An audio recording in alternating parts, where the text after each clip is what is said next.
Muy buenas noches, aquí estamos en una sesión post-campaña. Esto no lo hemos hecho hasta ahora en el canal, sí que hay alguna campaña ya terminada incluso, pero posiblemente esta sea la aventura por sus características, digamos que creo que merece más una reflexión, un repaso o regodearnos en ello o como queráis llamarlo. La cuestión es que hemos terminado Luna Roja, que es nuestra primera y única campaña hasta la fecha con Dungeon World, que es un sistema pues muy distinto en unos cuantos aspectos a cualquier otro que hayáis podido ver en este canal, que hayamos jugado.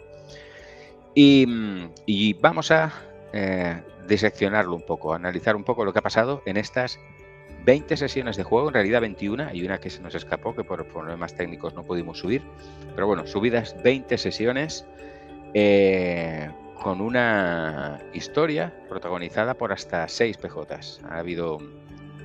Ha habido alguna baja por el camino y hay un PJ que tenía un personaje que tenía dos vertientes. Bien, pues, y para ello, para analizar o diseccionar un poco lo que hemos vivido en esta campaña Luna Roja de Dungeon World, tenemos pues a los jugadores, obviamente, que han estado jugando. Muy buenas, Alberto. Bienvenido una última noche a la Luna Roja. Muy buenas noches. Bienvenido, Ángel, también. Alberto, por cierto, como sabéis, ha manejado tanto a Enrique, al principio un elfo druida, como a Aramis, una humana Bardo. hechicera. Sí. Y tenemos por otro lado a Ángel, que ha manejado a dos personajes pero de manera simultánea, saltando de uno a otro. Ambos eran dos caras de una misma moneda. Se trata de Yindi y Sith. Muy buenas noches, Ángel. Muy buenas noches, ¿qué tal? Pues aquí, ahora más relajados, ahora ya nadie se está jugando nada, ni yo tengo que tener nada preparado. Esto va a ser una charla, digamos, informal, en la que también participará, por supuesto, Diego, que ha encarnado a ese personaje tan particular donde los haya, Cipreto. Muy buenas, Diego. Muy buenas noches. Aquí con muchas ganas de hablar de esta campaña tan bizarra. Sí, muy bizarra, aunque bueno, en general toda aventura en la que tú participas, de alguna manera, algo de bizarrío lleva a cuestas. Me siento enormemente halagado. Bien, yo creo que le da un punto diferente a las historias, a veces radicalmente diferente a nada que haya visto en mi puñetera vida en 30 años jugando, pero joder, lo bueno es seguir sorprendiéndose. Y por supuesto, no podía faltar Guillermo, que ha llevado comenzó como un guerrero amnésico y terminó como un paladín del caos o de la locura. Muy buenas, Guillermo, en el papel de Gressler hasta ahora. Muy buenas, Manu. Hola a todos. La verdad es que no sé qué es peor, si no acordarse de nada o acordarse de todo mal. Sí. Bueno, y cuando se empezó a acordar de las cosas Gressler, qué mal, todo mal. No había nada de derechas. Se pasa mal. Muy bien, pues creo que sería interesante quizá empezar por analizar un poco el sistema de juego. Dungeon World utiliza un sistema PBTA, o sea, basado en el juego Powered by the Apocalypse, y eso significa que es un sistema muy sencillo. La mecánica básica es tirar 2 dados de 6, sumar el modificador del atributo que corresponda. En este caso, Dungeon World, como bebe directamente de D&D, pues son los mismos atributos que D&D. Y si el resultado es 6 o menos, es un fracaso, y eso en un PBTA significa pues que el director del juego va a aplicar algunas consecuencias que no están en una tabla, es decir, en función de lo que esté pasando, pues puede decidir que, bueno, pues que como hándicap vamos a añadir esto. Si el resultado está entre 7 y 9, es un éxito parcial, un éxito con condiciones, eso seguramente es una de las mecánicas que más marcan este sistema y que hacen que continuamente se estén generando situaciones de tensión y dinamicen, y con resultado superior a 9, pues es un éxito. Y estos resultados en muchos casos se van a aplicar en función de un movimiento. Un movimiento, como habréis visto y sabido de la campaña, hemos utilizado muchos, desde Saja-Raja quizá el más, a atacar a distancia, desafiar el peligro con uno o con otro atributo. Pues esos movimientos en muchos casos tienen ya unos resultados más o menos predefinidos que se pueden adaptar en función de si has sacado un éxito, un fracaso o un éxito intermedio. También habréis visto que el sistema de combate es muy distinto al habitual, no tiene en cuenta ni iniciativas, ni cuenta por asaltos, ni determina, por supuesto, acciones por asalto, ni metros, ni nada que pueda hacerse. Es muy cinematográfico y básicamente, y muy ágil, lo que hace es centrarse en cada momento en una acción, en una escena, en un momento puntual del combate y desarrollarlo de manera más libre. Pues, por ejemplo, el momento justo en el que una gárgola está a punto de agarrar a Jindy y llevárselo. Pues resolvemos eso con una tirada y ya está, se quita de complicaciones, como he dicho, de estructuras típicas de asalto. Hay muchas cosas que analizar, pero bueno, en resumen, este es un sistema así de sencillo, así de ágil, y eso tiene sus pros y sus contras. Y hemos tenido tiempo de verlos en 20 sesiones. Así que yo empezaré por lanzaros una pregunta. Si queréis, podemos hacerlo abierto. Sí, hagámoslo abierto. No voy a ir uno por uno porque no voy a pasar tampoco lista. Pero ¿qué os ha parecido el sistema de juego de Dungeon World? Que seguro que habrá cosas que os habrán gustado y otras que quizá no tanto. ¿Qué podéis o qué queréis decir al respecto? A mí me ha gustado mucho la libertad creativa que te daba, pues esto, todo el tema de poder tú decidir qué es lo que ibas a hacer y luego hacer una simple tirada. O sea, que no todo estuviera marcado de me muevo 3 metros hacia la derecha, salto, no sé qué. Que no todo tuviera una tirada detrás. Eso me ha gustado mucho. A mí lo que más me ha molado sobre todo es la filosofía de los resultados grises, de que haya una consecuencia negativa o de que haya un costo, porque muchas veces acostumbrado a otros juegos es como muy gris, en plan, lo consigues o no lo consigues. Y como que siempre falta un poco ese punto intermedio que es lo que le da la chicha a las historias, yo creo, el ver cómo los héroes les cuesta, que yo sobre todo lo que he notado en esta campaña es que a los personajes la han pasado súper jodido para llegar al final y para absolutamente todo era una putada detrás de otra putada y incluso aunque consiguieses un... O sea, como olvidar cuando... O sea, realmente a Enrique le mató un... Creo que fue un éxito parcial o un fracaso de la tirada de curar. O sea, que un sistema permita todas estas cosas, yo creo que le da... aporta mucho a la narrativa. Y no como otros juegos que al final te quitan de la narrativa, teniéndote que hacer como buscar, ir a la página no sé cuántos y estar ahí 10 minutos completamente fuera de la historia, que es al final yo creo para lo que jugamos a rol. A mí me ha gustado mucho también el hecho de, en otros juegos, si hay jugadores o personajes que son menos activos, en un momento dado con este sistema es imposible, porque si se plantea una acción, el personaje tiene que tomar una decisión sí o sí. Si no toma una decisión, sabe que va a tener alguna consecuencia negativa, pero es que si haces una acción, probablemente también haya una consecuencia no negativa, pero sí que desencadene en otra acción y a su vez en otra acción y va aumentando el conflicto, con lo cual yo creo que eso enriquece mucho la aventura. No es lo mismo una aventura en la que todo el mundo está quieto más o menos sin saber muy bien qué hacer y que sí, que atacas, te defiendes, te hieren, tal. Bueno, pues voy a intentar rodearle. Bueno, pues si le rodeas, pues a lo mejor estás dejando a tus compañeros en un problema. Si fallas, a lo mejor si fallas en tu acción no tiene una consecuencia negativa para ti, pero sí que van a atacar a tus compañeros. Y eso enriquece, porque no sabes por dónde va a salir la acción en un combate. Entonces es altamente impredecible. Y eso en un combate. Pero fuera de combates, lo mismo, cualquier otra acción de tipo, yo qué sé, social incluso, puede salirte por cualquier sitio completamente imprevisible. O sea, ahí lo que decía Ángel, la creatividad que da el juego y unido al dinamismo del sistema es completamente impredecible y muy rápido. O sea, en un minuto puede cambiar el sentido de una partida completamente. Yo tengo muy poco que añadir a lo que ya se ha dicho. Es decir, aquí la gracia del juego sobre todo es eso, el tema de éxito parcial, que se te puede volver toda la tortilla en contra, ¿no? Y de tener la situación más o menos controlada, pues puede darse la vuelta. Además que matemáticamente, o sea, el juego está pensado para que matemáticamente sea lo más probable que tengas un éxito parcial. Si os fijáis en un resultado de 2 dados de 6 más un pequeño número, ¿no? Porque va a ser normalmente un +1 +2, lo más probable estadísticamente es que acabes entre un 7 y un 9, que es justo el resultado de éxito parcial. Sí, está pensado. Es un poco, yo creo que el alma del juego es esa bola de nieve que se ha formado muchas veces, porque a un éxito parcial puede que consigas parte, efectivamente, pero se complique algo, y si el de al lado tire también, pues al final se va formando, se va aumentando como la tensión, ¿no? De cosas que se complican. Y esto funciona, como decís, tanto en el combate como en tiradas fuera de combate.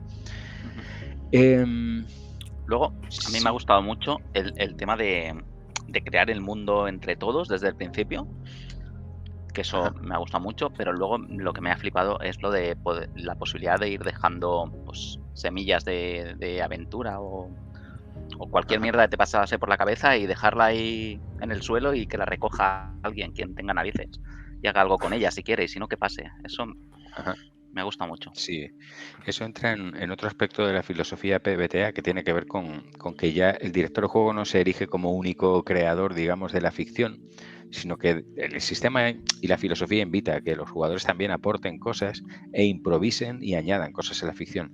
Pero antes de pasar a esa parte, que me parece fundamental y que hablaremos de ella, ¿no? De esa creación compartida de la ficción y del mundo incluso, porque hablaremos ahora de ello, pero es que el propio mapa en el que hemos jugado también viene de una creación compartida. Yo no quiero dejar atrás cosas acerca del sistema porque yo estoy de acuerdo con lo que habéis dicho, esa parte me parece positiva, pero yo tengo cosas que cambiaría en ese sistema después de esa experiencia. He de decir, creo que lo comentábamos al principio de la campaña, pero bueno, que de los 5 que estamos aquí, pues los 4 que han jugado con personajes, para ellos era la primera vez que jugaban a un juego con sistema PBTA. Yo había jugado algo, una campaña corta antes, es decir, tampoco era ningún experto, ni lo soy en PBTA, pero bueno, tenía por lo menos una mínima experiencia previa. Y reconociendo todas esas bondades que acaban de enumerar, he de decir que hay cosas que no me terminan de convencer y que se han confirmado después de jugar esta campaña, que ya voy teniendo todavía, ¿no? Más experiencia. La primera, el sistema de movimientos. Es decir, en casi todo lo que intentes, bueno, depende del movimiento. Algunos son mucho más abiertos a la interpretación, sobre todo los de desafiar el peligro. Sí. Pero hay movimientos como, por ejemplo, discernir la realidad, ¿no? Que es el típico movimiento que se utiliza cuando el personaje está intentando percibir algo, encontrar, registrar, utilizar la percepción para algo. En esos movimientos, si hay otros igual, los resultados posibles, ¿no? De fracaso, generalmente se ofrecen los resultados más bien de un éxito parcial o un éxito, me parecen muy encorsetados y a veces muy ortopédicos. No, es difícil aplicarlos. Es decir, son cosas tan concretas que hay muchas situaciones que ese resultado no va a tener demasiado sentido. Y ahí personalmente quizá me quedo con la forma de aplicar, digamos, resultados de éxito parcial o éxitos que propone otro juego con el que también en los últimos meses he experimentado bastante, que es Ratas en las Paredes, porque también tiene esa filosofía de que puedes tener un éxito con condiciones y un éxito parcial. En realidad los fracasos en Ratas en las Paredes, ya lo pone el manual, se puede interpretar así, pero no ofrece una gama de posibles resultados según lo que está intentando el personaje. Lo deja totalmente a la improvisación o a la adaptación que quieran hacer en la mesa o el director de juego de lo que en ese momento está pasando según el resultado. Es mucho menos encorsetado y he de reconocer, en este canal encontraréis una entrevista, una charla que hicimos con Ricard Ibáñez, la primera de las charlas del canal, y recuerdo que hablamos de PBTA con él y él dijo esto exactamente, que decía que no le convencía PBTA porque lo de los movimientos, lo que te diga el resultado del dado, pues tienes que, pues yo qué sé, haz una pregunta de estas 3 al director de juego, o ese tipo de cosas no le encajaban y que prefería precisamente el sistema de Kobayashi, de Ratas en las Paredes, porque daba la libertad, ¿no? De adaptar el resultado a la situación. He de reconocer que cuando le preguntamos esto y lo explicó, no terminaba de estar de acuerdo con él, pero he de decir desde aquí que ahora he de dar la razón a Ricardo Ibáñez, por lo menos ahora coincido con su visión. Y esta es una de las cosas que no me han gustado mucho de este sistema. Seguro que vosotros también tenéis peros, cosas que diríais, esto es mejorable, pues yo lo haría de otro modo. ¿No? A mí hay una cosa que no sé si o sea, lo que es el sistema de éxitos parciales y fracasos, ¿afecta a los jugadores o también a los no jugadores y a las criaturas? Es que el director de juego no tira dados, no hay una sola PNJ ni criatura que vaya a hacer una tirada. Su grado de éxito o fracaso, lo mejor que se desempeñen, depende del resultado de las tiradas de los PJs cuando interactúan con ellos, salvo que el PJ no haga nada y entonces va a ser un éxito directo. Es decir, si un ogro intenta darte con un martillo, pues mediremos su resultado en función de tu propia tirada. Si lo que quieres es esquivar, pues tu tirada desafiar el peligro con destreza. Si lo que quieres es atacarle, pues tu tirada es ajarraja. Y el resultado de tu tirada ya nos va a decir no solo lo bien o mal que lo haces tú, sino qué pasa, ¿no?, con tu enemigo, si te acierta, si te da o si tropieza. Y si no haces nada, normalmente el director de juego va a aplicar pues recibes tanto daño. O sea, obviamente, imagínate que estás de espaldas al ogro luchando contra otro y te digo que ese ogro te va a dar un martillazo y tú decides pues que no puedes girarte, ¿no?, que tienes a otro ogro delante, pues automáticamente tiraríamos el daño y es un éxito directo. Así funciona con los PNJs y las criaturas. No sé qué os parece. A mí eso es algo que me ha rayado mucho y que no he llegado a asumir en toda la campaña, lo que dice Alberto. El hecho de ser consciente de que los PNJs no van a fallar nunca. O sea, tú con suerte podrás esquivarlo, podrás pararlo o podrás parlamentar, pero ellos no van a fallar nunca. Y eso es algo que sí que me ha rayado. De hecho, fallan cuando hemos hablado. Cuando tú estás combatiendo contra esa criatura y tu éxito es tu tirada es un 10 o más y eliges no hacer daño extra, lo que es la manera de interpretar en la ficción es que la criatura falla. Es decir, que tú le llegas a dañar, pero ella a ti no. Es la manera de interpretarlo. Sí, pero alguna vez ha pasado que estamos en una secuencia de acción, o incluso la última vez que nos retuvieron a todos, que estábamos en el círculo de piedra, en la torre, perdón, en el torreón, que nos habían cogido a todos y se llevaron a Cipreto. Yo ahí no me atreví en ningún momento a hacer nada contra Sachiel, porque en mi interior yo estaba convencido de que cualquier cosa que intentara era inútil. A la que él levantara una mano y decidiera tirar un hechizo, no iba a fallar. No tenía la posibilidad de fallarlo. Bueno, sí, no, quiero decir, probablemente depende del conjuro y lo hemos hecho en algún caso, habrías tenido derecho a una tirada de resistencia, lo que sería una tirada de salvación en D&D, pues quizá 2 de 6 más sabiduría, lo hemos hecho en algún caso, y en el caso de sacar tu tirada podría interpretarse con que él ha fallado. Esa es un poco la otra manera de verlo, pero es cierto que ellos no tiran dados, es decir, los PNJs, las criaturas aquí no, el director de juego no tira dados. Y luego una cosa que también me ha chocado un poco es que he visto, así como los personajes sí que progresaban, subíamos de niveles, teníamos acceso a hechizos o a habilidades o a cosas nuevas, veía que cosas que a lo mejor ya eran muy básicas, como poner luz en un bastón, seguía costándote lo mismo. O sea, muchas veces no lo conseguía y era de nivel 8 comparado con nivel 1. Esas cosas me han chocado un poco. Sí, porque no hay una... Claro, en general las reglas... No hay una progresión en ese sentido. Claro, son tan minimalistas que deliberadamente se ahorran cosas que puedan complicar, ¿no? Como tener, yo qué sé, ¿sabes? Una lo entiendo. Claro. Entiendo. De hecho, es que no hay detrás, bonificadores. Esta es otra cuestión que a mí me parece mejorable. No hay bonificadores. Eso lo habíamos hablado alguna vez contigo. Eso es.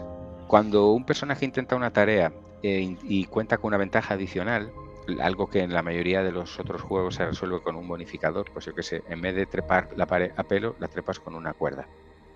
Pues en la mayoría de juegos se resuelve con que tienes un bonificador a tu tirada a la que vayas a hacer de trepar y entonces es más fácil que tengas éxito.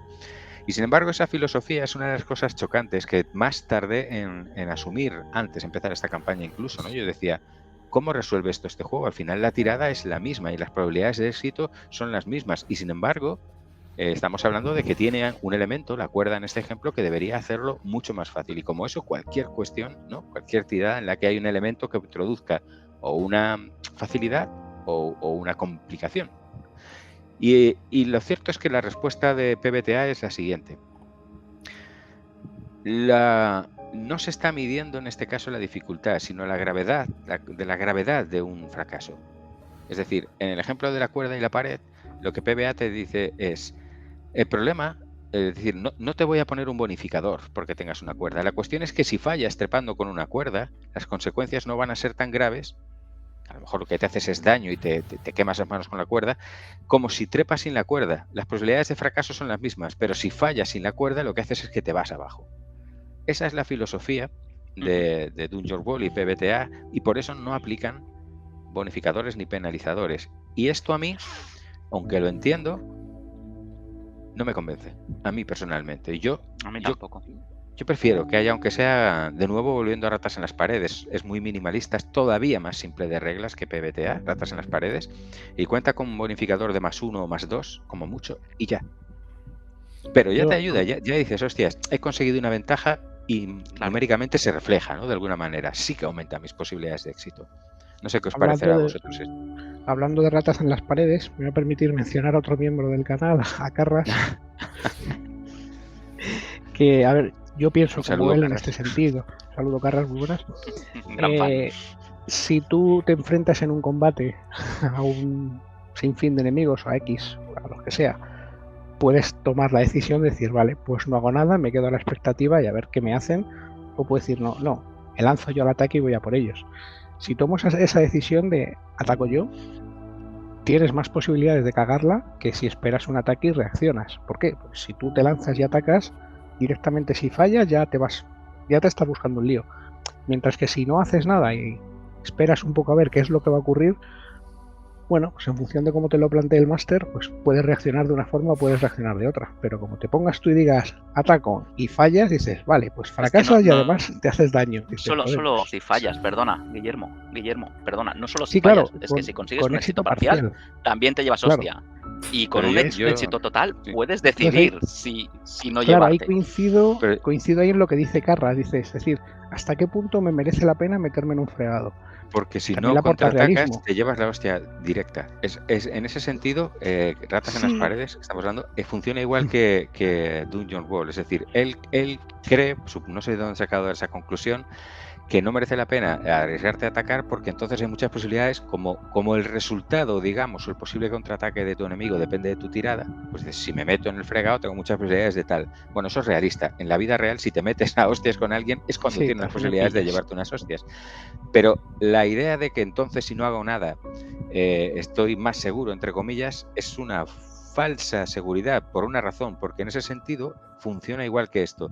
Si tú tienes delante, como le pasó a él, a un tipo que puede dispararte o que incluso está levantando la pistola hacia ti y a tu grupo y decides que en lugar de tú levantar la pistola o tirarle una piedra o no vas a hacer nada, como director del juego puedo decidir directamente tirar los dados de daño. Te ha pegado un tiro.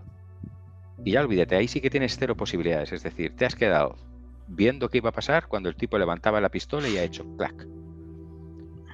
Realmente si estás en un combate y eres el blanco de un enemigo, claro, no tienes la atención del enemigo, el no hacer nada, lo único que va a hacer es que recibas, pero ya con 100% de posibilidades. Con seguridad. Así. Claro, pero esto es lo que decía al principio de que jugadores entre comillas pasivos que no vayan a hacer nada, al final se ven metidos en la acción. Dices, vale, pues no hago nada y espero a ver qué ocurre. Pues te van a atacar. Si sabes, en el momento que te ataquen, claro, ahí se plantea una acción. Pero iba un poco más allá. O sea, el rollo es que si tienes un éxito parcial y estás ayudando a un compañero, tu éxito parcial puede significar que tu compañero a lo mejor pilla más daño que si no le hubieras ayudado. Dices, no tiene mucho sentido que si estoy ayudando y no he fallado la tirada, sino que solamente he sacado un éxito parcial, no tiene sentido que lo que esté haciendo es entorpecer más, porque en el fondo he sacado un éxito parcial.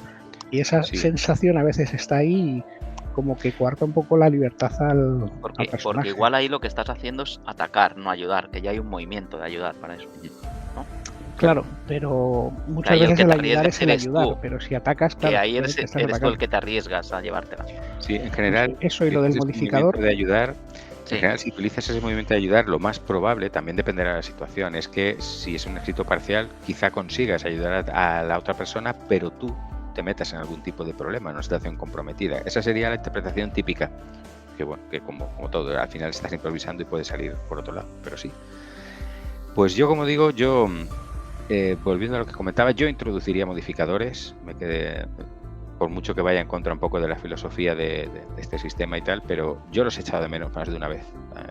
En muchos casos me ha parecido que la solución más obvia era añadir un modificador y no lo he hecho en general porque está fuera de las reglas. Lo que pasa es que también si metes un modificador rompes la filosofía del juego que se basa precisamente en que los resultados salgan entre 7 y 9 para añadirle más Por comida. eso no se usan modificadores. Ese tipo de modificadores que te van a sacar del 7 a 9 también te pueden hacer que todo sea mucho más plano. Es decir, que te ataco con una chance más 10. En casos muy excepcionales, dar un modificador que te ayude a hacer algo mejor, darte una probabilidad más alta o de cagarla, no lo veo mal. En casos excepcionales. Yo también, a mí me seduce la idea, pero entiendo, y creo que Guillermo ha dado en el clavo, que si no lo hacen es porque quieren que la probabilidad de un resultado intermedio, que es la chicha y es la salsa del juego, esté ahí siempre con muchas posibilidades. Y efectivamente, si a tus 2 de 6 le sumas un +1 o un +2 por el atributo y encima le sumaras 2 puntos más de un modificador, las posibilidades de sacar entre 7 y 9 disminuyen radicalmente, y eso es lo que han querido evitar. Claro, al final es estadística. Volviendo al tema del combate, porque hemos pasado muy de puntillas y es cierto que es un sistema de combate muy distinto a nada que yo haya probado y en general distinto a todo lo que había antes de PBTA, con sus excepciones, que las habrá, pero como decía, nada de ver quién actúa antes, nada de iniciativas, nada de acciones por asalto, nada de metros, nada de cuánto puedes hacer, nada de eso. Y por supuesto en las antípodas de juegos ya, digamos, como en alguna de las ediciones de D&D donde medías hasta cuántas casillas avanzabas, cuánto área tiene una bola de fuego y si... Nada de eso. Es mucho más cinematográfico. Tiene la ventaja de que es muy ágil. Los combates que con otros sistemas en los que sí tienes que hacer todas esas mediciones, iniciativas, etcétera, pueden durar, ni se sabe. Aquí se pueden resolver con mucha más fluidez. Eso lo vimos, por ejemplo, en una de las partidas. Yo creo que tuvimos una partida que fue un combate entero, cruzando el puente de las gárgolas. Ahí pasó de todo. Había un montón de PNJs implicados. De hecho, habría como 10 y tantas gárgolas. Estabais vosotros. Hicisteis de todo. Es cierto que nos llevó una sesión entera, 1 hora y pico, 2. Pero ese combate, jugado con otras reglas, nos podría haber llevado 4 horas, tranquilamente. Ahora bien, ¿son todo bondades? Habrá jugadores a los que les quede muy subjetivo todo esto y decir, oye, es que entonces es todo como muy, ¿no? Según el estado de ánimo que tengas o lo que digas o lo que te apetezca y no hay nada. Si tiro una bola de fuego, por ejemplo, ¿cómo sé si estoy afectando a 3 o a 5? O si, yo qué sé, o por qué el personaje de Ángel va a actuar antes que el de Diego. Por una simple cuestión de quién lo anuncia antes. El sistema asume que sí, que esto funciona así, pero ¿qué os parece a vosotros? Supongo que os tendrá ventajas y desventajas. Bueno, ahí la duda, si la bola de fuego la lanza Aramis, afecta a todo el mundo, eso ahí no hay ninguna duda. Y a ella incluso. Eso era así, era un hecho. Y luego el tema de la iniciativa, sí que me resultaba curioso el hecho de que si nadie decía nada, el primero que hablara era el primero en actuar. Y además, si nadie volvía a decir nada, se podía volver a tomar una segunda acción y como seguir atacando ahí como si no hubiera ni un mañana. Bueno, de hecho, más de una vez, Manu como director principal, digamos, nos lo ha dicho, si no hacéis nada, os atacan. O sea, sí. Claro. Es que era así. Entonces, bueno, yo ahí, como era el tanque un poquito ahí, pues estaba intentando todo el rato ahí meter baza. Digo, bueno, pues yo voy a intentar aprovechar mi fuerte, que es el pegar. Siempre que pueda pegar, voy a pegar. Creo que va a ser positivo. Porque si no pego, algunos va a recibir una leche. Entonces prefiero recibirla yo. Sí. Entonces, bueno, aún así, lógicamente, en mi papel, sí es cierto que tú podías tener a lo mejor más cuartelillo en el combate y intervenir o tomar un protagonismo mayor que otros personajes, lo cual pues, me parece lógico. Además, seguramente en un combate sería lo que veríamos. Pero bueno, tampoco me despistaba y de vez en cuando sí que os daba un toque, ¿no? Pues, ¿qué haces tú? O te viene no sé quién, o un carga contra ti no sé cuánto. Pero es cierto que ya está repartido de manera más caótica. Ya no es todo el mundo tiene pues una acción por asalto o 2 acciones y tal. Sí, es una filosofía distinta. Yo creo que a los Munchkins les puede tocar un poco la moral esto. Sí, yo creo que ahí entra mucho la función del máster de saber en qué momento meter baza, cortar y repartir un poquito la historia, narrar también. Se trata un poco de eso, no solo narrar la historia, sino ver ver quién entra en qué momento también. O sea, ahí es quizás más trabajo para el máster, que no está tan regulado como en otros sistemas de pues ahora vas tú, luego vas tú, luego vas tú, luego vas tú. No, tiene que ser el máster el que tome una decisión que incluso puede ir acorde con la narrativa de el máster o los jugadores, como tú decías. Ahora eres tú el que dice que yo voy a hacer esto. Claro. Y no hay que esperar a que te toque la iniciativa. Dices y lo haces. No lo sé. En general os ha resultado apropiado, satisfactorio esta forma de combatir, o ha habido momentos en los que diríais esto se va de madre, yo prefiero un sistema más medido? Sí, que yo también, eso que has dicho de que dependiendo de quién sea el primero que habla o quién esté hablando, quién tenga la iniciativa, como que puede ser como eso, que de repente sea el que más destreza tenga o el que más se ponga. Y sí que también lo he notado como más latente, quizás al ser online, en llamada, que no sé si a lo mejor en diferencia de mesa, que pueden llegar a hablar entre comillas 2 personas a la vez y poder escucharlo bien. Al tener que ser en llamada, normalmente tiene que hablar solo uno, porque a nada que hablen 2 personas, al menos yo me solapo mucho, no se puede entender demasiado bien. Y sí que tiene que haber literalmente como unos turnos de palabra que quizás en mesa podrían funcionar mejor, quizás, porque sí que a veces sentía eso, que a lo mejor yo tenía como muchas ganas de decir algo para hacer antes de que pasara otra cosa, pero justo el turno de palabra lo tenía otra persona y quizás por no interrumpirlo, ¿sabes? Pues no tanto. Claro, y eso se reflejaba en la ficción. Al intervenir más tarde, Cipreto también intervenía más tarde, cuando ya habían pasado X cosas, ¿no? Claro, cuando a lo mejor en mente ya tenía eso. Entonces, no sé si a lo mejor sería como del sistema en sí o de que se juega online, pero sí que es algo que en los combates he notado. Yo he notado otra cosa, pero esto creo que ya no es tan achacable directamente a este juego. No, es que si vas a pasar a otro tema, yo estaba dejando por si quería hablar Alberto. Estoy en el combate. Vale, pues todavía, dale, Manu. Muy rápidamente. Me ha parecido, quizás porque vengo de juegos normalmente más mortales, más mortíferos, me ha parecido muy poco mortal el combate. Es decir, mi sensación es que teníais como un porrón de puntos de vida y era muy difícil. Creo que la filosofía, de todas maneras, es reconocido de Dungeon Ball, es la del juego de fantasía heroica, donde los personajes en general pues, van a enfrentarse a hordas de enemigos y lo pueden pasar más o menos mal, pero que no sea fácil, ¿no? Morir en combate, no tan fácil como en otros juegos, que quizás son a los que estoy acostumbrados. Y mi sensación es que muy contadas veces en una campaña de 20 sesiones habéis estado realmente en peligro, ¿no? Por la violencia. Y eso no me gusta. Pero ya es una cuestión de gustos, de criterios. Bueno, yo ahí discrepo un poco, ¿eh? Yo también. Porque adelante.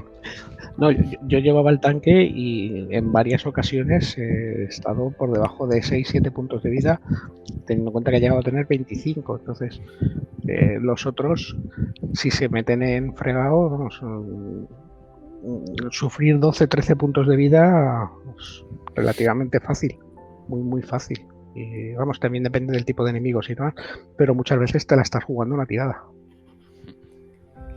Bueno, además, literal. No olvidemos que tenéis clérigos que curan un porrón, pociones, y que si dormís recuperáis toda la vida, ¿no? Al final la filosofía es...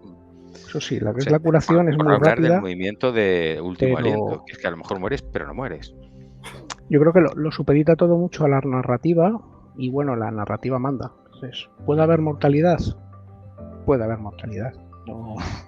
Vamos, puede haber mortalidad, en cualquier momento podemos morir todos directamente. Incluso cuando llegas a 0 también tienes lo del clérigo que te salva, y también tienes el movimiento de ay, que me muero, pero que no. El de último aliento, sí. Sí. Que lo hemos usado un par de veces. Sí, pero bueno, Alberto ha muerto, Enrique ha muerto Aramis, que luego resucitó. Yo en la última sesión morí 2 veces. Creo recordar. 2. Moriste una, ¿no? Una en la que sacaste la tirada de último aliento y regresaste. No, morí una que intervino Cabal. Y volvimos atrás. Y luego morí otra con la de último aliento. morí 2 veces. Pero es que además estuve a punto de morir colgando del primer barco, el de Berenice. Sí. Estuve a punto de morir cayendo por el puente de las gárgolas. O sea, en 20 sesiones yo he estado a punto de palmarla 4 o 5 veces. Sí. O sea, Bueno, cada 4 sesiones... Como clérigo tenías la intervención divina, que es el comodín, digamos, y te da la Y luego oportunidad eso, de... que no tiene por qué haber un clérigo en todos. todos los grupos. Efectivamente, con no tiene por cosas qué como haberlo. estas. Se ha demostrado Sanando y utilísimo. cosas de estas.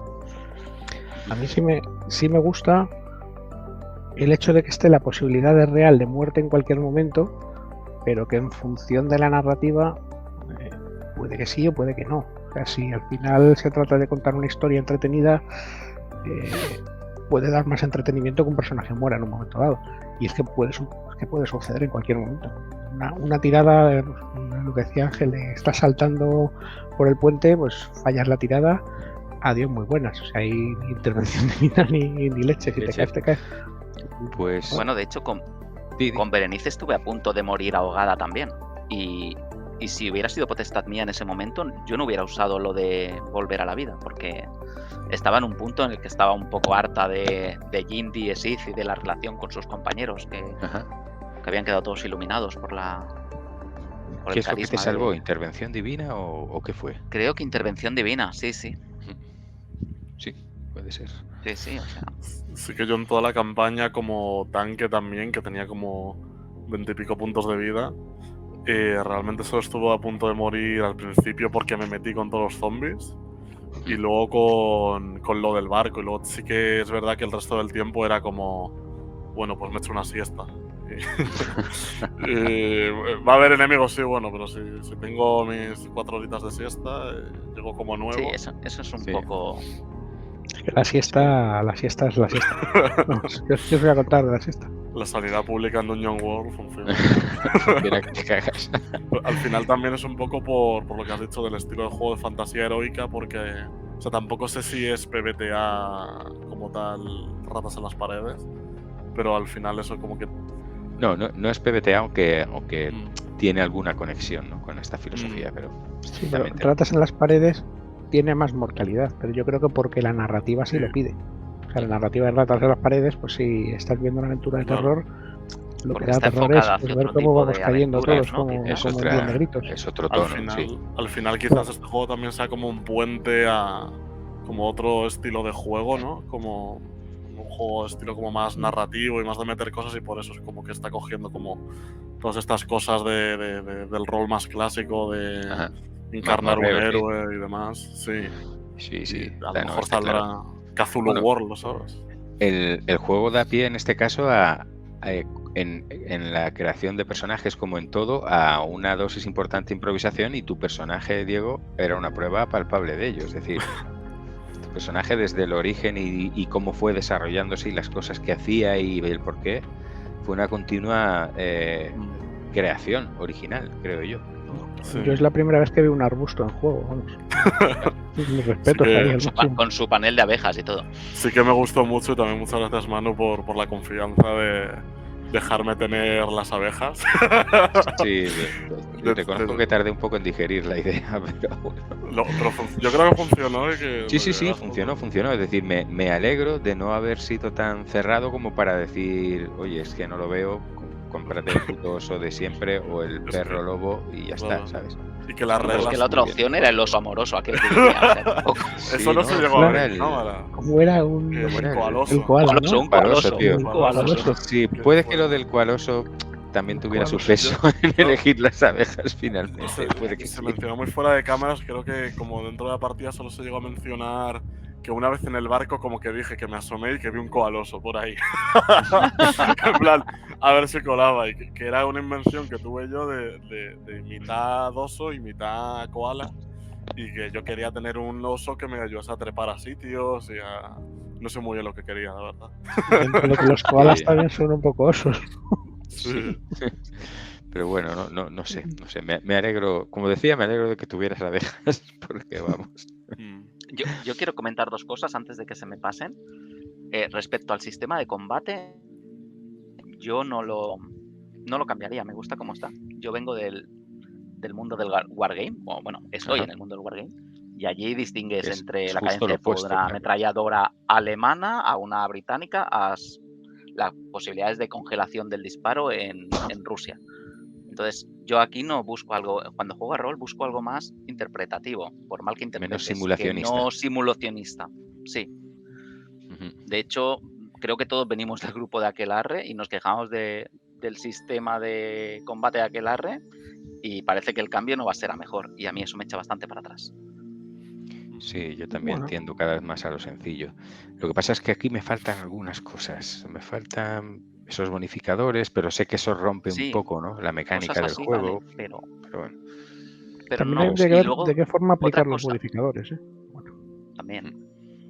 Al Otra final, cosa que no quería que se me pase, de que no me ha acabado de gustar, pero no creo que sea el juego, creo que es de cómo lo hemos jugado, es el tema de los vínculos. Que el concepto en sí me gusta mucho, pero creo que los resolvíamos para bien o para mal de manera demasiado rápida. No le sacábamos Cierto.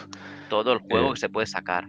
Yo también pienso que no los hemos explotado bien, las posibilidades de los vínculos, y que muchas veces los hemos resuelto y creado de manera patatera y todos hemos estado de acuerdo. Bueno, pues Y venga, sin sí. tenerlos en cuenta muchas veces en el juego. Sí, ¿no? Creo que tienen que tener más peso, creo. sí. Sí. Hay una cuestión que yo también quiero mencionar antes de pasar a otros asuntos. Si tiene que ver con un concepto extendido entre la gente que se acerca a PBTA, incluso entre jugadores ya veteranos a PBTA, y es que se suele asociar PBTA con la improvisación constante, casi total. Es decir, de hecho, hay un tipo de partidas para el que el sistema PBTA seguramente es especialmente adecuado, en los que se llega prácticamente sin ninguna idea o con una idea muy, muy precaria de lo que va a ir la aventura.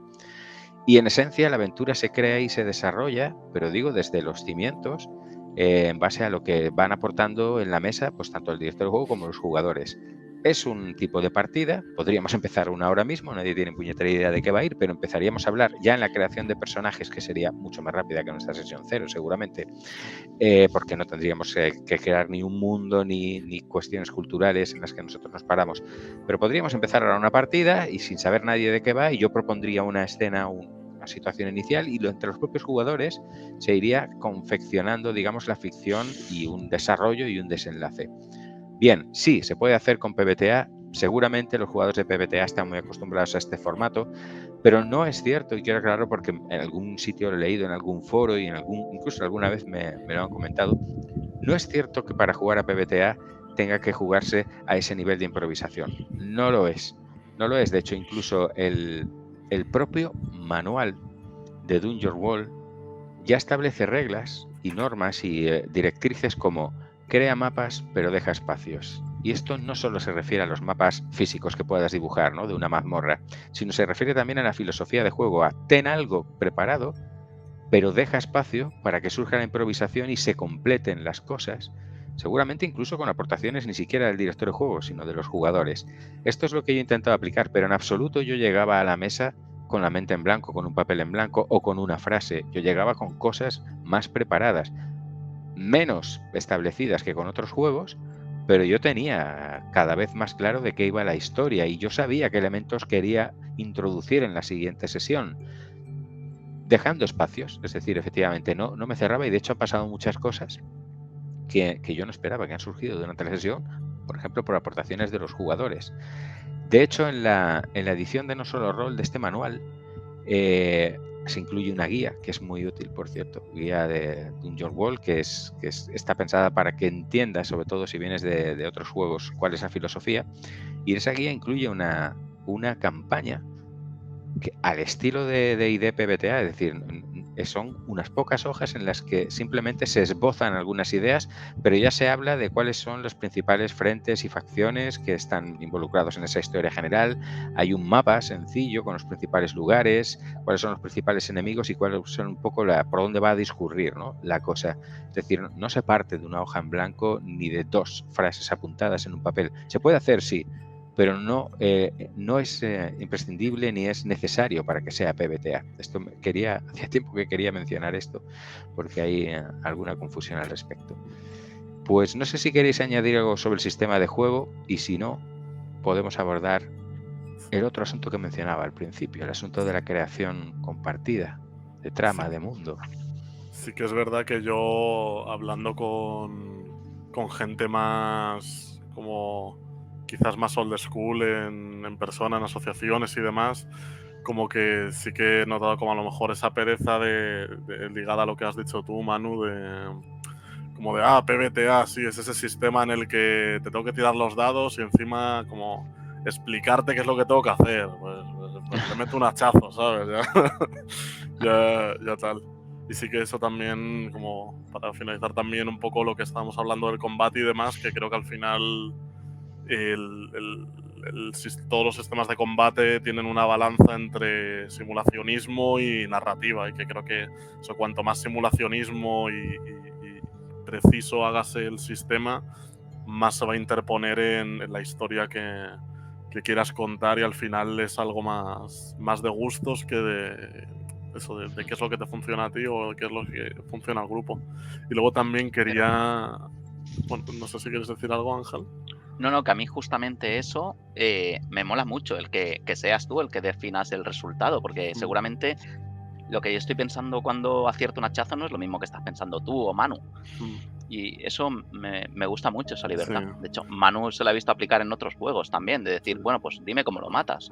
Y que sea un hachazo, y que tenga como los adjetivos que tienen las armas, que no sea un D4. Sí, y no le dejas todo el trabajo al director tampoco, que es que tampoco es nada justo.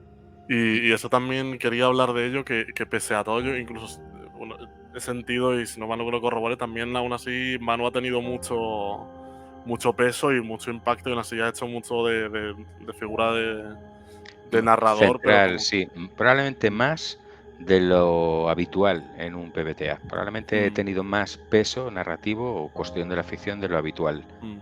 Sí, eso es, supongo que es de efecto de mi experiencia previa, claro. Pero dilo, Diego. Y una experiencia nuestra también.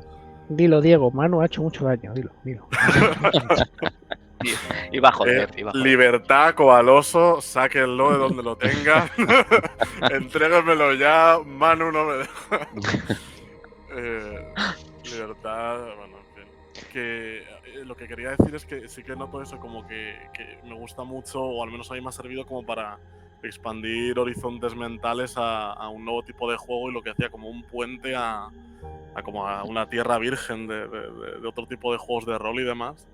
Y que también quería hablar de, por ejemplo, una nueva vertiente que estoy viendo que se está haciendo bastante famosa ahora, que son juegos de rol en solitario o juegos de rol sin máster, juegos de rol en el que los propios jugadores se van turnando la figura de máster, y como que siento que puede haber un futuro ahí a la hora de las narrativas o los juegos de rol, y como sí que la figura del máster es algo bastante importante, pero como poder llegar a tener un nivel de complicidad con una mesa en la cual pues todos intervengan y todos tengan confianza para... No sé, creo que está muy guay, que cada vez más están saliendo sistemas que permiten eso, desde no tener máster y que todo el mundo tenga la misma responsabilidad, hasta el incluso poder llegar a jugar tú solo. Me parece súper interesante.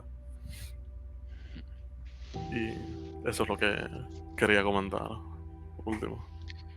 Pues sí, es cierto que el papel de director de juego se ha redefinido en los últimos años. Cuando yo empecé a jugar, hablo en los 90, la figura del director de juego tenía una serie de características incuestionables. Es decir, el director de juego no solo era el árbitro, sino que además era quien construía la ficción en la que los jugadores pues tomaban ciertas decisiones.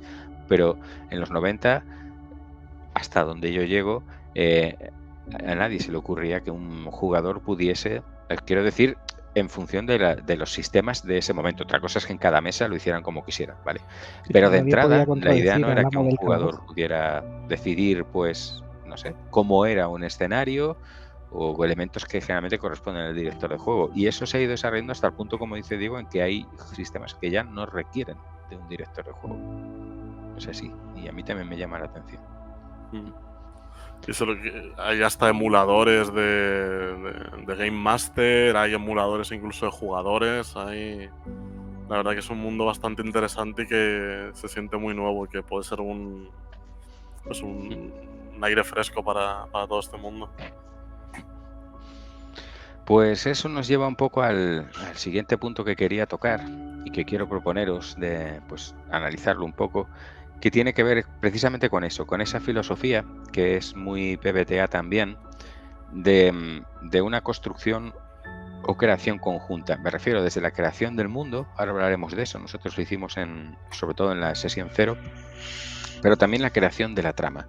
En nuestro caso, el mapa que hemos utilizado, surgió de diferentes aportaciones de los distintos jugadores en la sesión 0, pues los lugares de los que provenían o los sitios por los que habían pasado, como en el caso de Gressler, con aquellas yermos negros y las montañas y el paso de Ruandel, o el lugar en el que había crecido Enrique, que además a Alberto expresamente le pedí que describiese cómo era su aldea, su pueblo.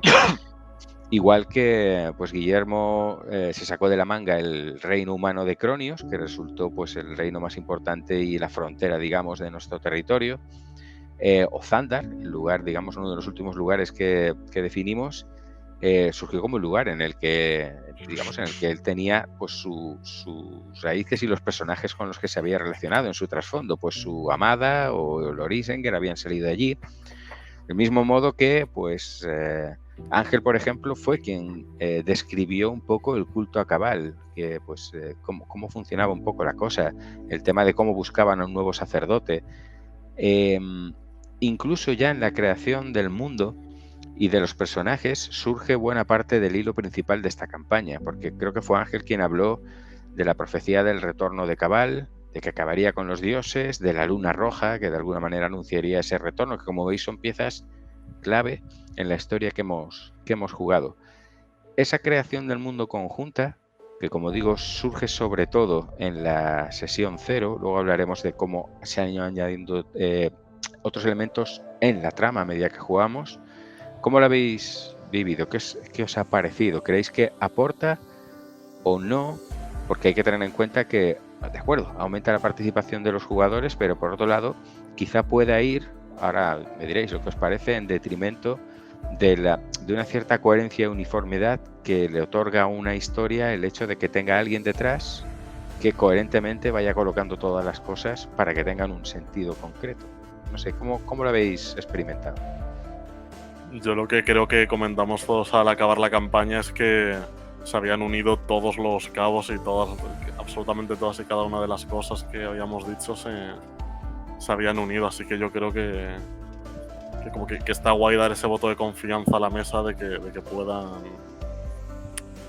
unir todos los cabos y todas las ideas, y lo que había dicho antes Ángel, de que alguien suelte una cosa y que la recoja otro, o que no recoja nadie, pero siempre alguien lo recoja, siempre a alguien le gusta esa idea o lo conecta con otra cosa.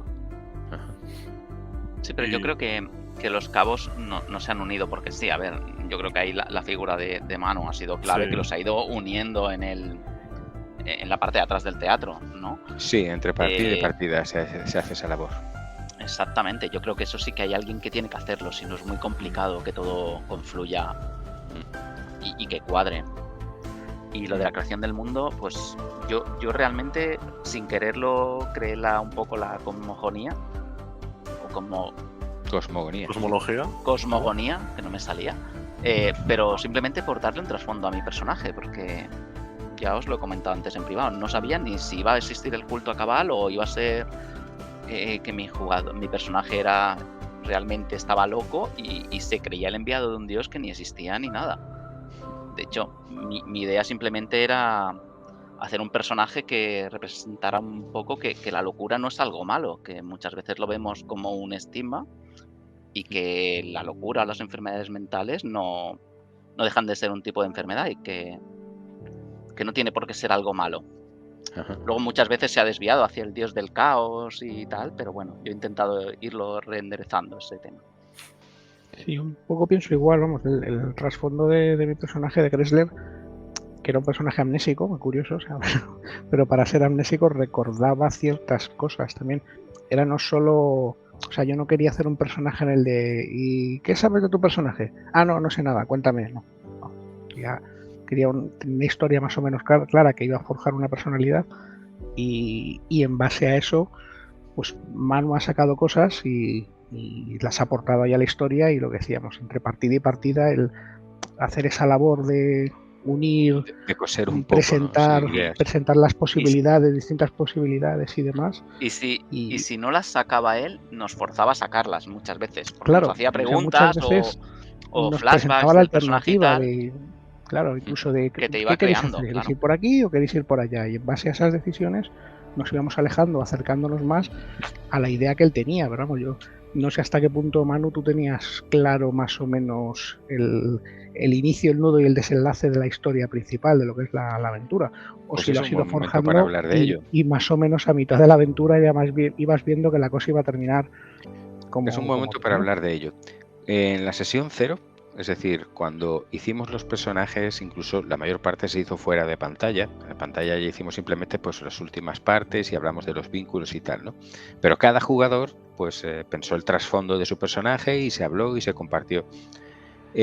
Hasta ese momento, directamente mi idea sobre de qué iba a ir la campaña era cero patatero. O sea, antes de que empezásemos a hablar de la profecía que Ángel mencionó de la luna roja y del retorno de Cabal, antes de que empezásemos a hablar de que Gressel había sido traicionado por su señor en el yermo, en el paso de los yermos negros, y no sabía por qué, antes de que empezásemos a hablar de que Cipreto de alguna manera había retornado de la Tierra, era una criatura extraña como outsider y que nadie sabía muy bien de dónde había salido, y antes de que empezásemos a hablar de Enrique, el de los elfos, etcétera, y de la guerra contra los humanos, mi idea de la campaña era cero.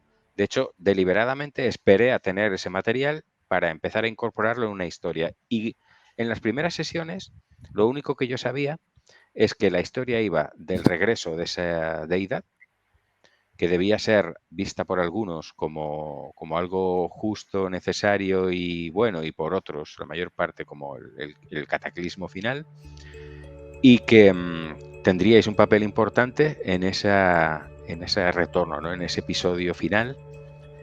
Es todo lo que sabía en las primeras sesiones. Cosas como que el papel que finalmente tuvo Cipreto, eso vino de vosotros, de pequeñas aportaciones en las partidas, pero yo no sabía al principio qué papel iba a tener Cipreto en eso. Cosas como la propia deidad de Maui, que iba a ser intermediaria y iba a permitir la salvación. Ese personaje Maui lo sacaste tú, Ángel, en una partida, en un momento dado, cuando visitasteis el Círculo de Piedras. No sabía ni siquiera que Cipreto iba a ser... que iba a tener ese papel, ¿no? Con un pie entre el caos, la destrucción y tal, ni siquiera cuando sostuviste la maza.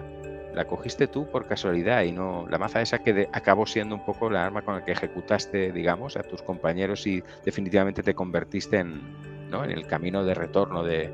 Todo eso fue surgiendo sobre la marcha. Yo no sabía al principio más que la historia iba de un cataclismo y de personajes intentando, ni siquiera sabía al principio si salvar el mundo o salvarse ellos. No lo sabía. Y no sé si eso es mejor o peor, pero es cierto que no tiene nada que ver con las típicas campañas que yo he jugado siempre, en las que yo ya sé, ¿sabes? Es decir, tienes una historia y sabes que podrá acabar mejor o peor, pero la historia es esta. No lo sabía. Y menos a medida que se han ido incorporando algunos elementos importantes que vosotros habéis ido añadiendo, que han marcado completamente el rumbo de la partida, de la aventura. Por ejemplo, cuando... Después de asistir a la desolación de Zaragozal, de la población élfica, encontrasteis la pista de que la supuesta última sacerdotisa, aquella niña, era la hija de un cónsul humano que que poco antes de la destrucción había regresado a su lugar de origen. Fue a Alberto el que le pregunté cuál era ese lugar de origen. Yo no sabía si iba a irse a las islas que había abajo, o a las montañas de la Nevada, o más allá de las fronteras de Cronios, o en la otra dirección hacia las tierras salvajes. Eso, por ejemplo, no lo sabía porque ni siquiera lo iba a decidir yo. O como cuando Ángel introduce la ascendencia real del personaje de Gressler. por supuesto que yo no tenía ni idea hasta ese momento, ni siquiera cuando lo propusiste, de que el papel de Gressler iba a estar mezclado con un artefacto que en ese momento ni estaba en mi cabeza, que era aquel cuerno que pertenecía precisamente al linaje real, y por supuesto mucho menos que Isengeir iba a ser pariente tuyo y que los dos ibais a competir por ser quienes guiasen a la gente, digamos, a un nuevo mundo. De hecho, imagínate, o sea, fue Ángel el que en un momento dado dijo, mira, ¿ves ese panteón? El de los antiguos reyes y condes de Galric, pues tú eres de estos. En fin, entonces, por aclararlo, no, literalmente mucho de lo que hemos jugado ha ido surgiendo sobre la marcha. ¿Y cuál ha sido vuestra sensación al ir aportando cosas que luego han tenido un peso específico en la historia? Habrá gente a la que, me consta, hay gente a la que no le gusta, ¿sabes? Quiere que el director de juego tenga una historia bien currada a las espaldas, ¿sabes? Contar con esa garantía y saber que están moviéndose en una narración sólida en la que todo está en su sitio, ¿no? Todo tiene la relación que debe tener con lo demás y lleva a sitios que forman parte de una historia apasionante, y eso está en las antípodas de esto, claro. No sé, ¿cómo lo habéis vivido? Yo lo he vivido, que ha habido momentos que la historia me ha petado la cabeza porque era, no sé, tenía momentos interesantes y sorprendentes, y quizá hay un poco lo que dices. Lo que a mí me gusta efectivamente es que detrás hay una historia, ya no digo tanto guiada o dirigida, sino que al menos sea coherente, y muchas veces la improvisación lleva a que las historias sean en plan de un poco pues como muy previsibles y como muy planas. Pero aquí es que creo que ha estado muy alejado de eso, vamos, tremendamente alejado de eso, hasta el punto de que cada sesión sabíamos más o menos cómo empezábamos, pero no sabíamos cómo acababa la cosa, pero siempre se ponía más interesante, siempre iba más, siempre había algo más que averiguar, algo más que añadir, y también un poco va ahí en plan la propia filosofía del juego, de que ganas puntos de experiencia si obtienes algo que no conocías de antes. Entonces es curioso que un sistema que te permite improvisar y que permite que los personajes mejoran cuando aprenden cosas que no saben, pues qué fácil, ¿no? Me invento algo que no sé. El camino Si lunar, subimos como todos hizo de- Ángel. Lo Claro, saco todo de la lunar. manga y allá vamos. Pero Sí. oye, si aportan a la historia, ¿por qué no vas a ganar experiencia? ¿Por qué no se va a recompensar también a los jugadores? Entonces, creo que eso es un punto también muy a favor del sistema, la posibilidad de enriquecer las partidas con improvisación, pero que la improvisación no tiene por qué estar alejada de algo que sea bien dirigido. O sea, si al final una dirección que puede ir por detrás de más o menos la historia que se está montando, no sé, vamos, puede haber gente más tradicional que requiere una historia ya predefinida, hecha y demás, pero la flexibilidad que da este sistema a la hora de crear la historia, no sé, a mí al menos me ha gustado. Me ha sorprendido gratamente y me ha gustado mucho. Pues creo que es de lo que más me ha gustado de Dungeon World ha sido eso, esa posibilidad de improvisación organizada, por así decirlo. Pero claro, con una labor, en este caso tuya, del máster entre partidas, de juntar las piezas del puzzle, ¿no? Porque si no, vamos, el mezclar la sarta de sandeces que hemos ido soltando todos es tremendamente complicado. A dirigir Dungeon World, creo que seguramente lo percibirás también de manera similar, que te añade esa tarea y te quita otra. Te quita la tarea típica de una campaña bien organizada, bien documentada, en la que te describen pues un montón de PNJs, ubicaciones, escenarios, qué está pasando en relación de unos con otros. Te quita eso. A cambio, efectivamente, a medida que se incorporan cosas que surgen improvisadamente, pues tienes que coser unas con otras e intentar darles un sentido. Pero no tengo la sensación de que a la postre me haya supuesto un esfuerzo mayor que otras campañas. De hecho, en muchos casos con este juego, a diferencia de otros, me atreví a llegar a la campaña, a la partida, a la sesión de la semana, con dos ideas un poco sueltas en la cabeza y dejando todo el espacio para que fuera surgiendo. Y eso te da, como director de juego, te da, por un lado, vértigo, no tienes tan sujeto, ¿no? Lo que va a pasar no lo tienes tan controlado, pero por otro lado te puede llegar a quitar trabajo y horas. Sí, de hecho, no sé hasta qué punto, perdona que te digo, no sé hasta qué punto una campaña más dirigida con una historia predefinida, pues no sé qué tal funcionaría con este sistema.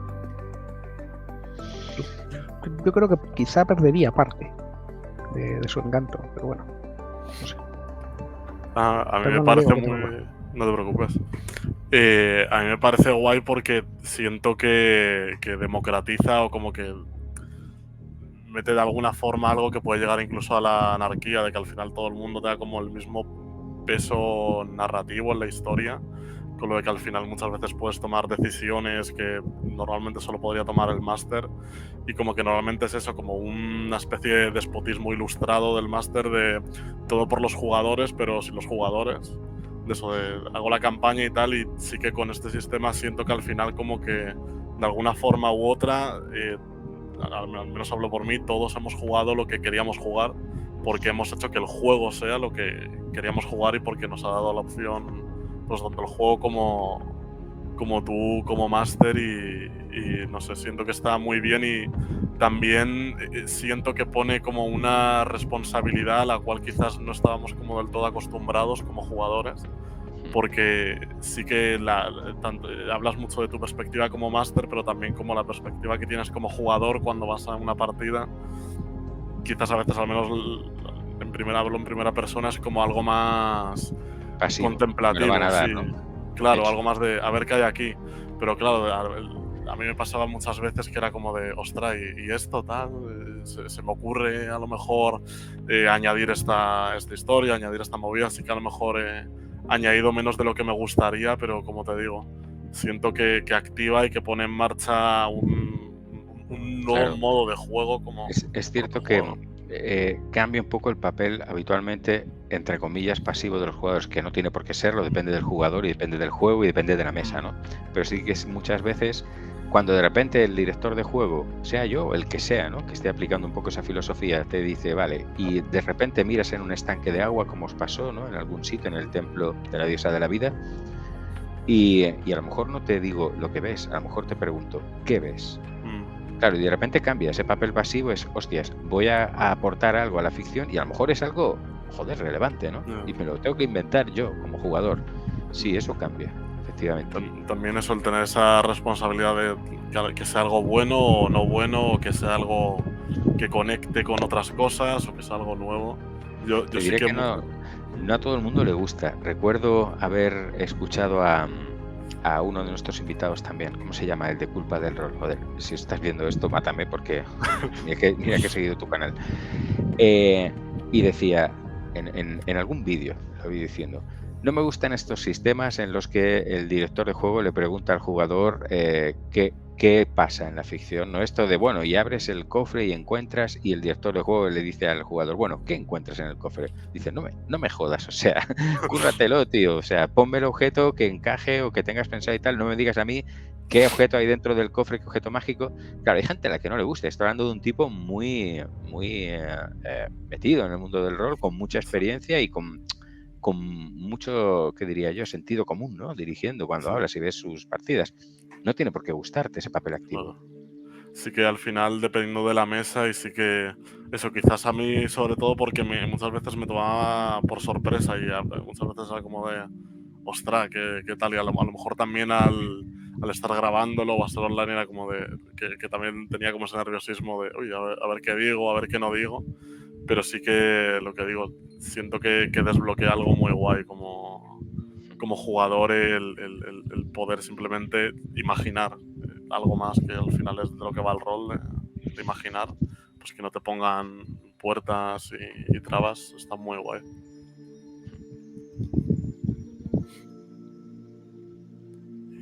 No nos cuentas nada, Alberto. No Uy. se te oye. No. Está muteado. Ahora. Igual lleva No, hablando que- toda la sesión y no lo hemos Y oído. no nos hemos enterado, tío. No, que yo soy de la filosofía de lo que tú acabas de comentar, ¿no? De que se le ocurre el máster.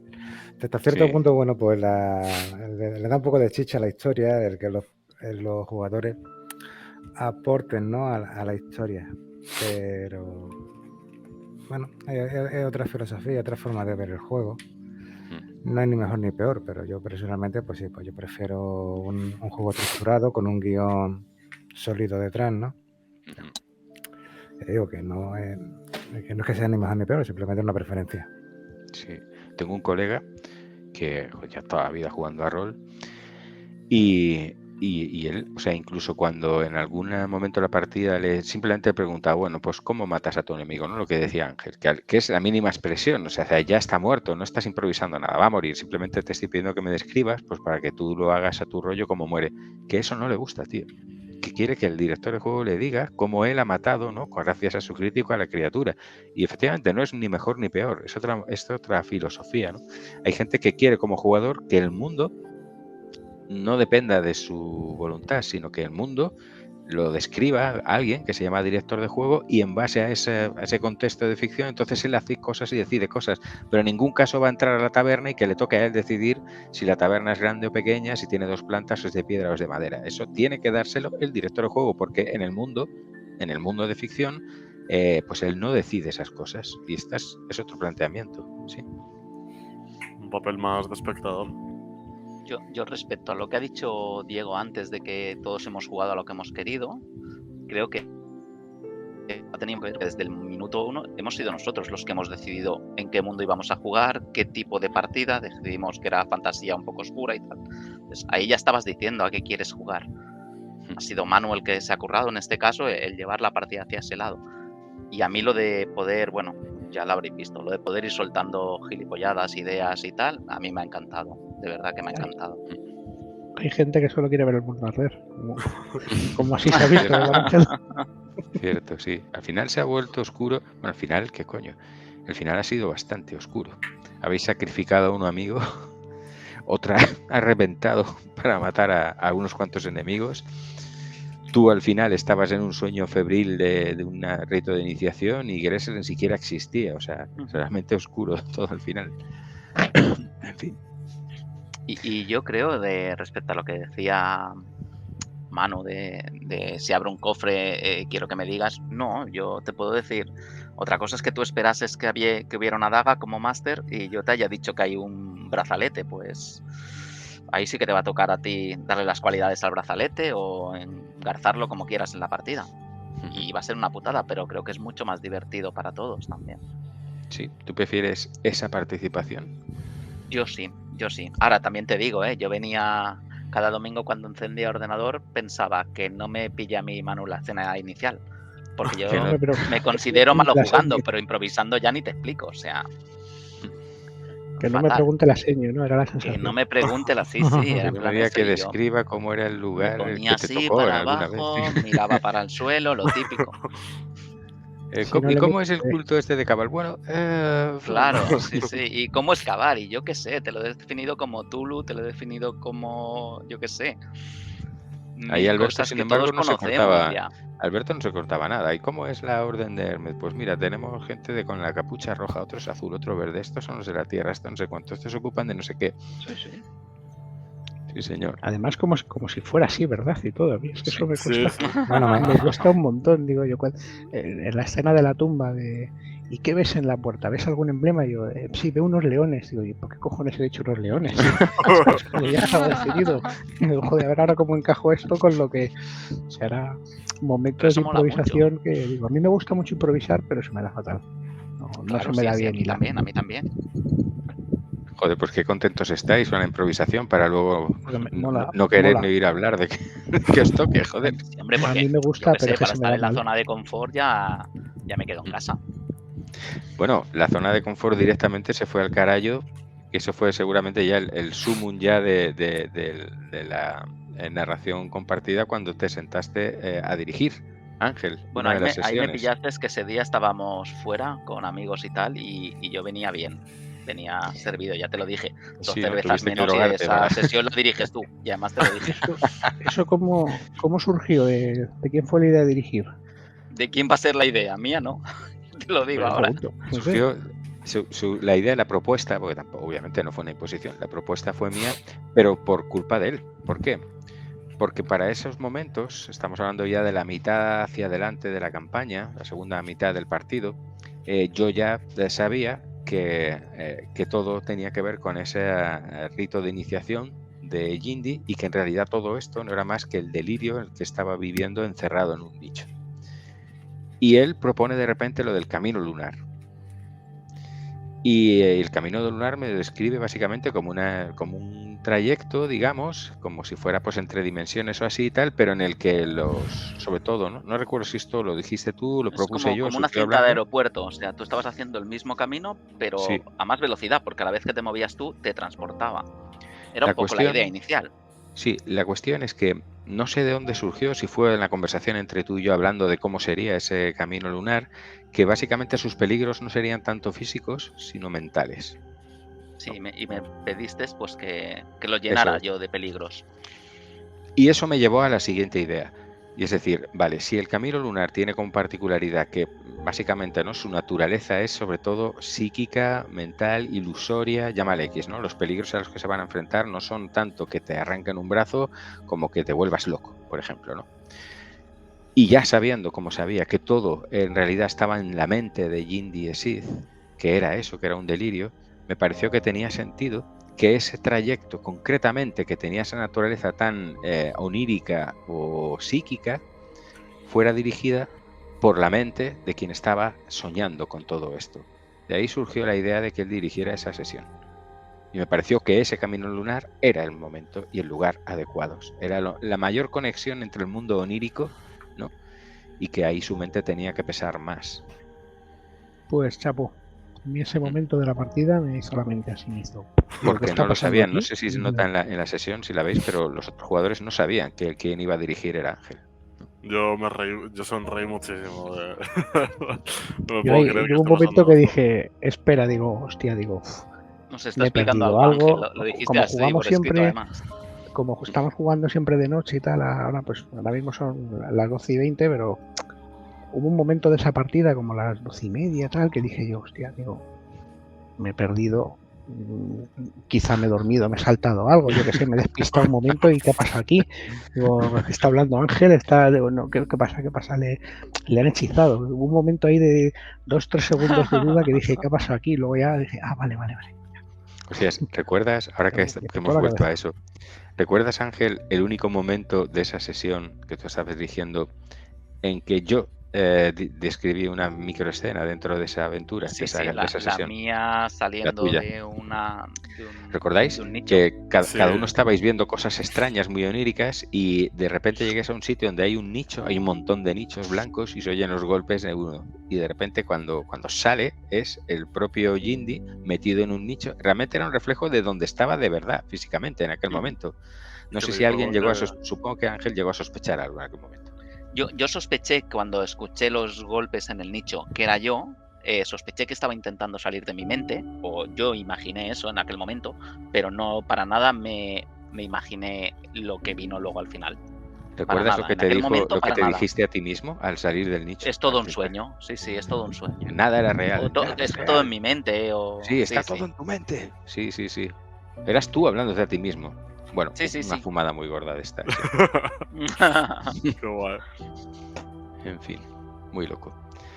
Pues nada, Luego, a nivel marketing del canal, esta sesión ha sido un fracaso, porque si miras las visualizaciones, a partir de esa han ido en picado hacia abajo. O sea que ya nadie más, Joder, cuando me vio qué dirigir, manera nadie de más ha seguido. fustigarte. Qué manera absurda de fustigarte. Coño, que es verdad. Lo bueno es que en este canal, o sea, realmente nos la trae bastante al pairo el número de visualizaciones, hasta el punto de que no veréis un solo vídeo en el que alguien diga al final o al principio, y acordaos de suscribiros, darle a la campanita, nada, nos suda la polla, como si no os suscribís. No, ni siquiera os lo proponemos nunca, jamás. O sea que creo que no nos importa mucho el número de visualizaciones de una cosa o de otra. De hecho, nos importa tampoco que metemos música que nos impediría monetizar. Si algún día llegamos a tener, no sé, 1000 seguidores así, ya podríamos empezar a monetizar. No podríamos, porque 3/4 partes de nuestros vídeos tienen música con derechos de autor y eso te impide monetizar. Así que si hay que monetizar, yo le digo a las grandes plataformas de streaming que aquí pueden monetizar contactando con nosotros, porque aquí hay un guión para varias temporadas de una serie de fantasía que lo metería bien. Un cómic que algún día harás, efectivamente. El cómic que nunca haré, efectivamente. Ese está en proyecto. Tengo la portada a medio hacer. Tengo el dibujo que pasaste de los personajes y lo veréis, porque mañana probablemente suba la última sesión, la 20, realidad es la segunda mitad de la última sesión que jugamos, que se nos quedó larga y la he dividido en dos. Ya solo queda esa, sesión 20, y al final de la sesión 20 aparece tu dibujo, Guillermo, el de los personajes. Claro. Es un boceto, ¿eh? Pues está guapísimo. Está un poco turbo. En fin, ¿queréis añadir algo más acerca de, no sé, de lo que ha supuesto esta campaña, de lo que os ha gustado, lo que no, las novedades, lo diferente o no, que respecto a otras cosas que hubierais jugado? A mí me ha gustado mucho. Y Redonda como la respecto- luna roja. No me acuerdo quién decía antes de que dejando y tal, pero podía haber sido de una manera totalmente distinta, porque recuerdo que al principio nos llevamos el mazo en el barco volador. No sé cómo hubiéramos tirado para adelante si hubiéramos mantenido el mazo. Yo tampoco, porque en el momento que lo encontrasteis ni digo. siquiera tenía la importancia que acabó teniendo luego, ¿no? Elegir a quién iba a ser en ese momento cuando lo encontrasteis. Así que ni idea. Continuará en Luna Verde, perdón, en Sol Verde. Oye, ¿sabéis Sería que un puntazo que en Sol Verde el mazo esté por ahí. sabemos que salió disparado desde las alturas de una nave voladora? No sabemos dónde aterrizó, así que podría estar en cualquier sitio. Por cierto, ¿sabéis que dicen que este juego, Dungeon World, está muy bien para sesiones, aventuras sueltas, de una sesión, muy improvisado todo, que funciona maravilla, pero que no es un juego adecuado para campañas? Eso dicen. Todo lo contrario, yo pienso. Pues yo quiero una copia de esta campaña, mano. Si algún día la pasas a limpio, Ni de coña, está fumada, imposible. No creo que sea capaz. Bueno, es más, creo que perdería su esencia si se fijase en papel. sí. Creo que... Pero bueno, Yo no he jugado nunca no sé. partidas en one shots o partidas cortas, pero a mí como campaña me ha gustado mucho. Ya no hablo del argumento ni nada, sino cómo ha funcionado, ¿no? Yo creo que ha quedado muy redonda. Muy redonda. pues de entrada no tengo, yo por lo menos, no sé vosotros, creo que cualquiera de vosotros ya tenéis bastante más experiencia de la que tiene mucha gente cuando se enfrenta por primera vez a dirigir una partida bajo PBTA, o sea que creo que os animo a cualquiera de vosotros, ya sabéis mucho más de qué va el rollo, sobre todo porque PBTA sigue siendo un poco, de alguna manera, digamos, casi despreciado a veces por según qué tipo de jugadores, ¿no? De jugadores, sobre todo de la vieja escuela, que todo esto de que los combates funcionen prácticamente sin reglamentarse, todo esto de que los jugadores inventen cosas, de que las mecánicas sean tan simples y tan subjetivas a veces, no les gusta nada. Por esa razón, muchas veces yo me he encontrado entre jugadores que llevan muchos años, incluso, que en general PBTA era desconocido. Estaban muchos más puestos en las opiniones y muchas veces predispuestos en prejuicios, sin conocimiento realmente. Muchas veces ni habían jugado nada a PBTA, ni habían visto jugar siquiera PBTA, y mucho menos se habían acercado a un manual, ¿no? Con ese sistema. Cualquiera de vosotros ya sabe bastante más que la mayoría de los jugadores old school de PBTA después de esta campaña. Yo os animo a que dirijáis, porque creo que os va a gustar dirigir esto, y digo también a los que nos estén viendo, que tengan curiosidad. A lo mejor se han acercado, más de uno se ha acercado a esta campaña por decir, ¿qué coño es esto, no? De PBTA. He oído hablar de ello, pero no sé cómo funciona. No es que funcione así, esta es una de las maneras en las que puede funcionar de otras muchas maneras, pero os animo también a probarlo, a jugarlo. Personalmente, por lo menos en mi planteamiento, no tengo en mente jugar una campaña PBTA, pero sí probablemente no tarde mucho caer en alguna aventura corta que se pueda resolver en una sesión o dos con este sistema, porque es muy cómodo, como he dicho en algunos aspectos como director de juego. Y seguramente, y con esto por lo menos termino yo mi reflexión, la mía particular, hay cosas de este sistema y de esta filosofía sobre todo que van a acabar incorporándose en otros juegos a los que yo dirija. Cuestiones que me gusta que han funcionado, como por ejemplo hacer más partícipes a los jugadores, ¿no? De la creación de la ficción, entre otras cosas, o el concepto de un éxito con condiciones. Me gusta mucho. La mayoría de juegos que yo he jugado son muy binarios, o tienes éxito o fracasas, salvo que te vayas a los extremos, un crítico o una pifia. Pero ese territorio gris que mencionaba Diego, ese en el que, vale, no es que no lo consigas, lo consigues, pero o solo consigues una parte, o incluso más todavía, ¿no? Muchas veces más desafiante. Vale, si quieres lo consigues, pero te va a costar esto. Ese terreno gris, de alguna manera lo voy a intentar incorporar en otros juegos también. Esa es lo que me voy a llevar un poco de aquí. No sé, ¿qué queréis? ¿Cuál es vuestra conclusión antes de apagar luces y terminar definitivamente con una roja? Esta es nuestra última sesión post-campaña. Yo quiero saber, a ti como el que ha estado uniendo los hilos tras la cámara, ¿qué te ha parecido la campaña? Si esperabas en algún momento tirarse hacia otro lado. O...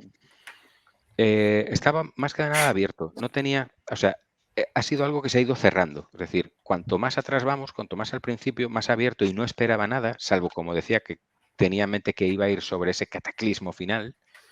Y a medida que hemos ido avanzando y se han ido sumando piezas, pues ese ángulo enorme de posibilidades se ha ido cerrando hasta que finalmente ya tenía claro en un momento pues a dónde iba la cosa. Entonces, no esperaba que fuera por otro lado. Estaba abierto y ha ido por un sitio que me parece que ha funcionado bien, mejor en unos momentos que en otros. Particularmente con mi labor de costurero de unir ideas, en algunos aspectos me siento más satisfecho que en otros. Ha habido momentos en que yo también me he preguntado si tenía mucho sentido cómo estaban yendo las cosas, pero vamos, nada traumático. Creo que en general yo también me siento satisfecho con cómo ha quedado la cosa.